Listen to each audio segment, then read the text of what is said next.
Hey everyone, Howdy. Sean here with my good friend Jordan. It's midnight now. We just got out of a screening of Doctor Strange in the Multiverse of Madness. Yeah. And as you can probably not see, but like the theater was absolutely packed this night. It's the most I've ever seen a theater packed since the cinematic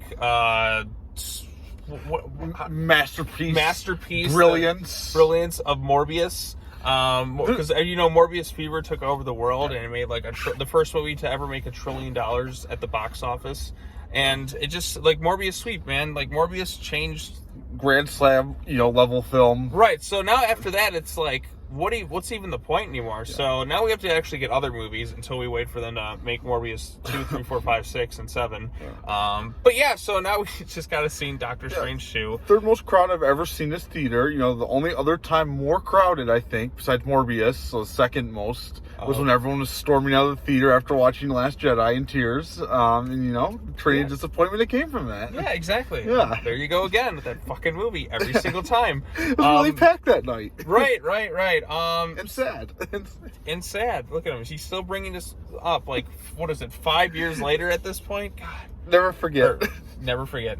But yeah, so Doctor Strange 2, it's a Marvel Studios film, as you can tell, because the MCU is just to the point where it's like, I think most people don't even know what's really going on in it. I don't even know what the big overarching story is anymore. It's kind of just like, stuff, like, I feel like they had a big plan with the Infinity Saga, and now it's just like, okay, we finished Endgame. Now let's just kind of scramble and find like something else to kind of do after the words. It's like, okay, multiverse stuff, and then traveling this, and then like I don't even know what the big overarching story really is anymore. I can't really figure out what's going on, like, because now the characters are starting to pop up. You're getting the more obscure ones, and so on and so forth. But anyway, so this is also technically the first horror film in the MCU because it's got a lot of horror elements to it. It was directed by one of my all-time favorite directors, Sam Raimi, who of course blessed us with the iconic Tobey Maguire Spider-Man trilogy. Best Spider-Man. The best Spider-Man, that's right. Like, I mean, I'd rather watch that trilogy over, like, really pretty much anything. Probably anything MCU, to be honest. Yeah, pretty much. At least the first two. Spider-Man 3 is entertaining, but it's not, like, there's a lot of... It's not, objectively not the best of... It's great. That's right. Yep, you got the emo Peter dance. But yeah, so Sam Raimi directed this one. It's the first movie he's directed since Oz the Great and Powerful back in 2013. And I definitely missed, like, seeing Sam Raimi making movies. It's clear that he's got to like adhere to like the Marvel like ship and like formula and stuff like that. You know what I mean? Like he's got to manage 30 different stories at once. Right. I mean, it's an insane feat having to do all this kind of things and try and make it cohesive. And then you have to like serve an overarching story. So it's selling movies coming up, Right, and that's kind of the deal with this one. I think its directing was definitely like it's well directed. It's just like there's a lot going on in this thing. It can get a little bit confusing. Like, even by the end of this thing, I'm like, what are we even doing anymore in this universe? Like, characters just kind of pop up at the end. I'm like, who even are you? Like, why should I care? Like, it's so abrupt, and it feels like you can see where, like, some of the reshoots and that came in. But I do appreciate this one going a little bit darker in terms of these movies. Like this one, like it's just there's a lot of violent deaths for a PG-13 film. Definitely you can see the Sam Raimi bits on display with some of the violence and like the way characters are eye in the beginning. Right, the eye in the beginning, characters getting like split into two, like turning into skeletons. Like, oh, this is awesome stuff right here.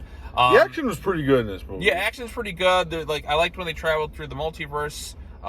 Despite it like having an abundance of other characters, it still kind of remained focused on like really just 4 characters are kind of the main focus of this movie. You have Doctor Strange, 50 versions of them, right? Different versions of them, and then other kind of variants and like some surprises for sure that kind of happened in this thing. I mean, we knew Patrick Stewart was in this based on the trailer, but there was another genuine surprise I had going into this thing that a lot of people were kind of like, it's a fan casting that people have speculated have wanted to see for years, and then it kind of came to life. And like that was probably the loudest reaction in the theater because it caught everyone off guard. It was a cool cameo, but it didn't really amount to too much in the overall story. We'll get into spoilers in a second, but yeah, basically Doctor Strange, something's going wrong with the multiverse. Like, again, all the stuff going on. Like it's also like a story about, is Doctor Strange really happy? And he's got to kind of come to terms with that. So there's still a little bit of a personal touch in there. Benedict Cumberbatch is still really good as Doctor Strange. Like I said, the directing is pretty well on point. it's not like a very jokey movie, surprisingly. Like, it's kind of more like a bit of a horror film. Like Probably the only Marvel movie besides the Bruce or the old Hulk movie from 2003 I didn't laugh at. Oh, like who is that? Ang Lee, not Bruce. Oh yeah, because there's a 2008 one. Movie was horrible. Well, this one, like, it made sense. It was trying to be a bit of a horror movie. Yeah. And there's some bits you can kind of chuckle a bit, but it's not like an overly funny movie. Like I said, you can feel the. Like I said, this isn't Sam Raimi as unhinged as I think he should be allowed to be, because you could tell there's like Marvel, the studio notes. Like you could see his vision on display a bit, but it's like under the Marvel banner, so he's not allowed to go as crazy as I would like him to go, like he does with Evil Dead or Army of Darkness or Drag Me to Hell or Darkman's another really solid one, or the first two Spider-Man movies. Even Spider-Man 3 is like his vision's there, but like the studio definitely like. And this guy made two greatly successful films. Let's start interfering with him on the third one. Right. This Brilliant strategy. Brilliant strategy, Cotton. I hope it pays off. But, yeah, I mean, I guess we'll get into spoilers at this point. I still liked it overall. It's not like my favorite Sam Raimi movie. I'd put it below his Spider-Man trilogy in terms of like rewatchability, but there are some creative visuals. There's a really cool fight sequence with musical notes. I thought that was really creative. Like when it got to that, I'm like, that was pretty awesome. Definitely, there's some real violent deaths. There's some nice surprises in there. The ending, like, stingers don't really make much sense. You have to be a pretty big Doctor Strange fanboy to get the post credits. Right, and if you haven't seen WandaVision, you're going to be kind of confused as to like what's going on with their character. Like, he didn't watch it at all, so it's like, oh, now you got to pay attention to the Disney Plus shows. That's going to be the problem with the MCU going forward. It was an easy story to kind of follow, for the most part, with like the Infinity Saga. Well, the movies were standalone, right? Like Captain America, you didn't know anything to watch that movie, right? Right, like the first phase. We're on like phase 4 or 5 at this point. But like with the Infinity Saga, there was the overarching story of the Infinity Stones, right? Now and that was simple. It's like, okay, collect the stones, and like the first phase is like, you had to assemble the Avengers, and then it was all about the Infinity Stones. Like, I mean, it was introducing the characters, and then like getting the Infinity Stones, gathering everyone together. Thanos is the threat. Yada, yada, yada.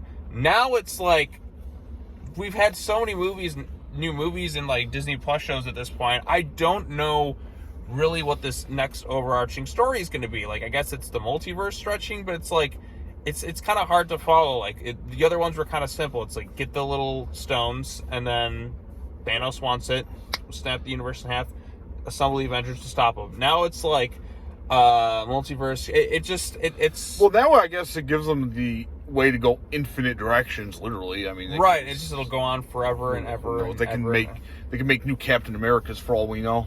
Yeah, I mean, they kind of already did. Like Falcons. Well, I mean, you know what I mean. Like they can just go in like an infinite number of directions, I guess. But like, I just don't feel the excitement that I did up until like Infinity War. Like I said, No Way Home was really solid.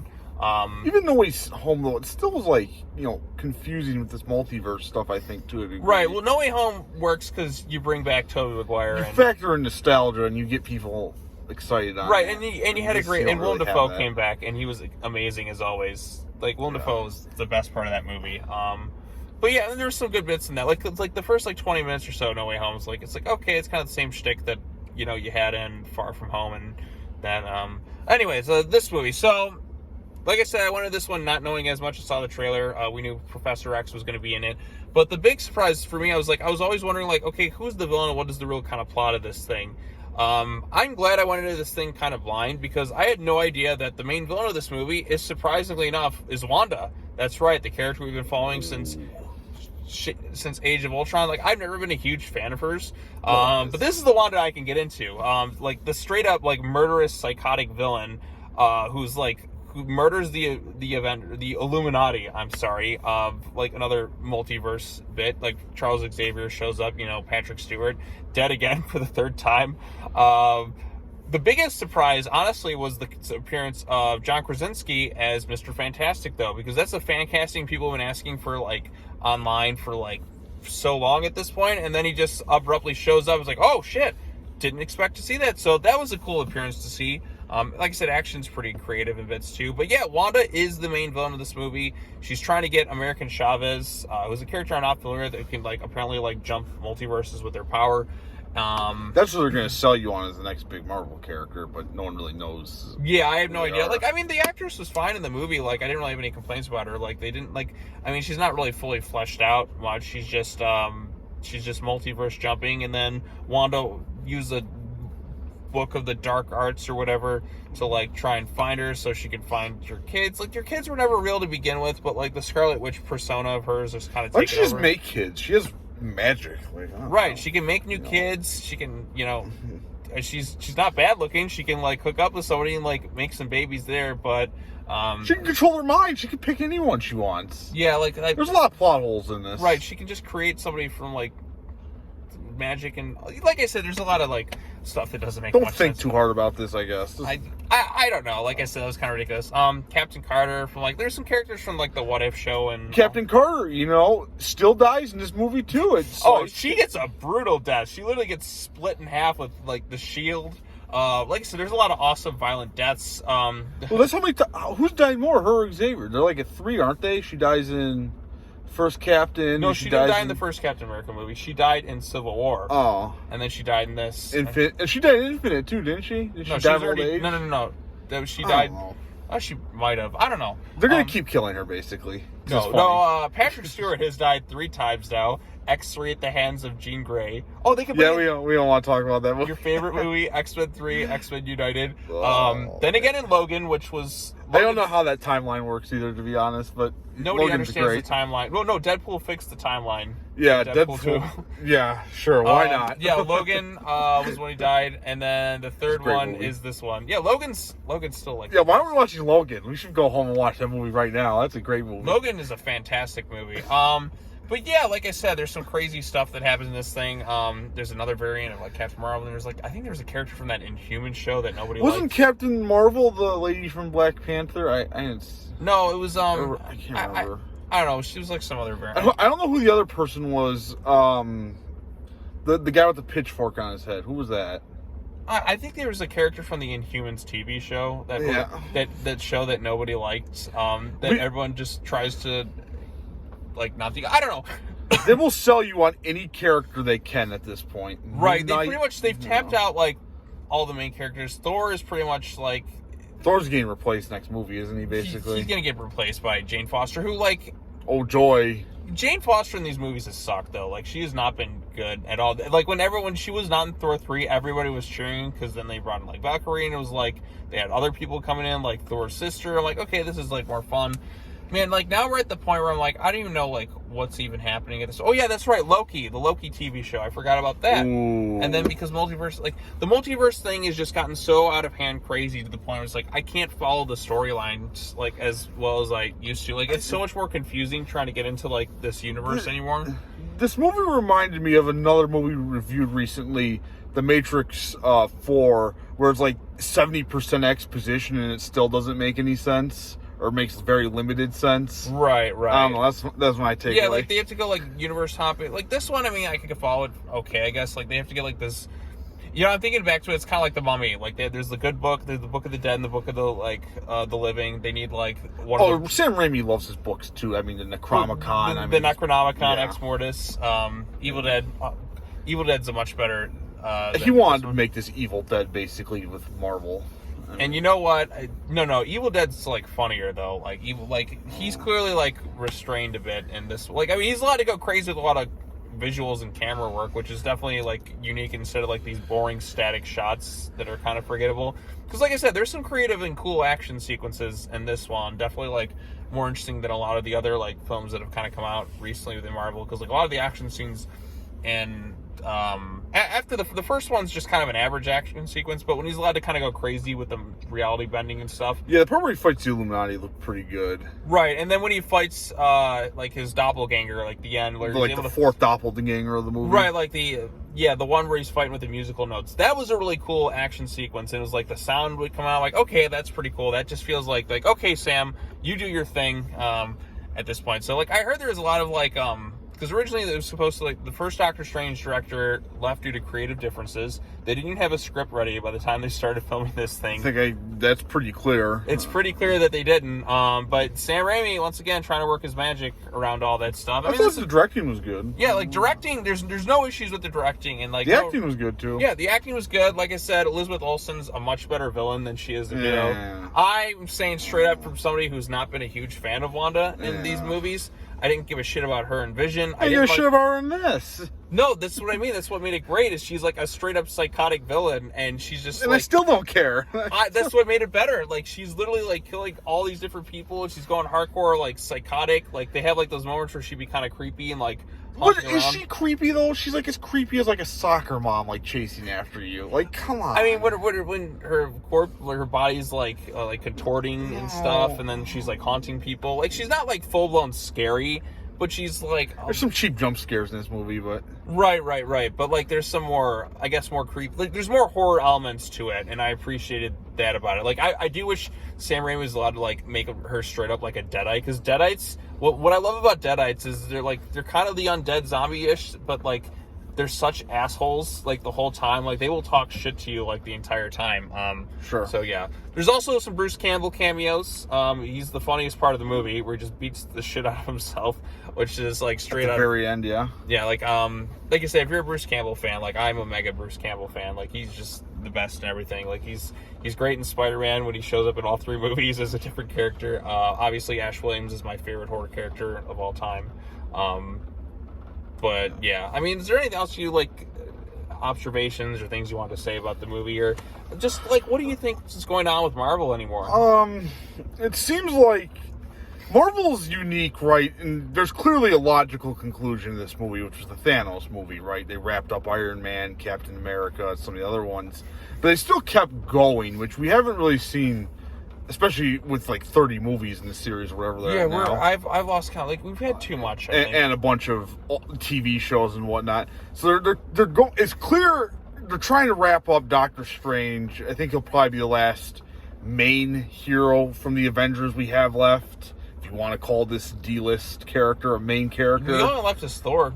Thor's the done. only one left of Phase 1 is Thor. Yeah, Thor will be done next movie. That looks pretty. I mean, even in the preview when you see it, Lady Thor, Jane is there, so clearly he's finito. And like, they made him such a mockery, like, by the time Endgame came around, because like I was like, I liked Thor in Infinity War, because he was like, he still had some bits of humor, but he was like a focused guy on a mission, like wanting to kill Thanos after what happened, and you could still see like kind of the seriousness, but then he just became such a, like, they made him overweight and they made him a big joke. Oh, he's gonna be a joke in this movie too. Yeah, I know. It's like, it's gotten too far out of hand. I'm like, man, it's making me miss like Phase 1 Thor. Like, those movies weren't that great. But like, it's they at least were believable. I mean, he's a Viking god, right? These are the gods of violence. He's gonna save us from the Kraken, and you know. It's just got dumb to the point where I'm like, come on, like, I hope Thor 4 redeems Thor, but it's just not gonna happen. And so that will be the end of I think the traditional MCU. So clearly, we're doing this multiverse. That's gonna be the new MCU. Just these infinite story arcs with characters. It's just going to go on and on. Clearly, they're using these movies to introduce new people. Like Black Widow, they used to introduce her sister. Just, like, we never mentioned up until this. And then America, I can't remember her first name. America Chavez is introduced in this, and you know they tease like Captain Carter, so who knows if we'll see them appear again. And then like this random ending where Strange is like walking around strutting down the street, and then his eye changes, and then his like wife shows up. Or his wife, future wife for Doctor Strange fanboys to get excited. I had no idea who that character was. Oh, I didn't either, but I looked it up in the theaters. That was Charlize Theron, though, right? It was, yes. And from what the spoilers said, I guess that becomes his wife in the later characters. So yeah, we did the research for you on this in the theaters, actually. Yeah, because it's like, I mean, it's kind of the point now, because like Phase 1's like, oh, Cap shield, oh, Thor's hammer, like, I know this stuff. Now it's like, So they're playing another one of these. I mean, it said Doctor Strange will return, so he's going to be, I guess, probably the main Avenger going forward. Is Hawkeye still around? Like, what's he doing these Hawkeye days? had his TV show. Hawkeye can't stand alone, Kenny. His show is Hawkeye's. They brought in like Kingpin from the Daredevil TV show into there, and they just made him a big joke, and they just like beat the shit out of like one episode. It wasn't very good. I mean, Kingpin was kind of laughable in the Daredevil TV show. I know like some people really love him as a villain. And he's entertaining, but he's one of Spider-Man's greatest villains, right? I mean, for sure. So I don't know what they're gonna do. I just don't care. But like it was cool to see Sam Raimi making another movie. I hope he does another. Do they have anything announced after Thor? I don't know. Guardians of the Galaxy holiday special, and then Volume 3. Oh. And then I don't know. Like they have, I think they are making Ant-Man, Quantumania. They're making Black Panther, Wakanda Forever. Which I don't know how they're gonna do the second Black Panther that Chadwick Boseman passed away. So that'll be like I'm kind of interested to see what they do. They with make that. Carrie Fisher reappear. So I don't know. I guess we'll see what they end up doing with that one. But do you have any final thoughts on Doctor Strange? I score this movie like a 3.8. I don't know. It's probably of the MCU movies I've seen. This is probably my least favorite one. Whoa, least favorite of the MCU. Not have you seen Eternals? I haven't seen Eternals. Okay, then you're wrong. Okay, well, no, I was saying what I have seen. Okay. Is this worse than X3? God, no. Is it worse than Ang Lee's Hulk? I mean, this one you'll stay awake for at least. So I don't think it's like near that bottom of the barrel. Like it's like it's kind of like near the middle, like upper middle. What are you gonna say is worse? Eternals? Did you see that movie? Oh, Eternals is awful. This is Black Widow is worse. No, Black Widow is 100 times better than this movie. This is way better. Like, what do you remember about Black Widow? That she looked hot and fought people, and her sister and her mother was hot. That alone makes this movie better. And they tell. Or at least her sister told jokes. No, there was no funny jokes in that movie. Yeah, there was. There's no memorable action sequences. Yeah, her sister made fun of Black how Widow she was always awful. landed. No, that was an okay movie. That was awful. Yeah, you just don't have Eternals taste. was awful. No, you don't have taste. You don't have taste. You don't have taste. Shut up. That was a great movie. Black Widow was awful. The worst MCU movie is still Eternals. That movie was like the biggest piece of shit I've seen in so long. It was awful on all accounts. It's like Ang Lee's Hulk, but worse. That's not inspiring. No, it's not. That was truly awful. There's no way it can be worse than X3. Nothing can be ever that bad. X3 at least has actors that are worth watching. Nope. There's no redeeming qualities in that movie other than the end credits where I don't have to watch it anymore. No. You watch Eternals and then you tell me which one you think is worse. They made like 8 movies to get rid of X3. They even made fun of X3 in later X-Men movies. It was really bad. Still not as bad as Eternals. No. It's a fact. All right, well, that's all I got to say. Comment, like, subscribe. What do you score it? I don't know I'm going to score it. I got to give it a score. 7. 7? Wow. That's very generous of you. That's like as high as I'm going, though. Yeah. Because, like I said, Sam Raimi's one of my favorite directors. But what a mark over here. What a mark. No, a mark would be like a 10 out of 10. This is a 7. Bruce Campbell's in it. Great movie. Bruce Campbell makes every movie better. It's just a fact. We really degrade this review, but that's the quality entertainment we give you. Like and subscribe. Like and subscribe to this channel. You don't have a channel. You should make one. No one wants to hear my ranting more than this, probably. Okay, yeah, probably. No. All right, that's all I got to say. Thanks so much for watching, everybody. Peace out.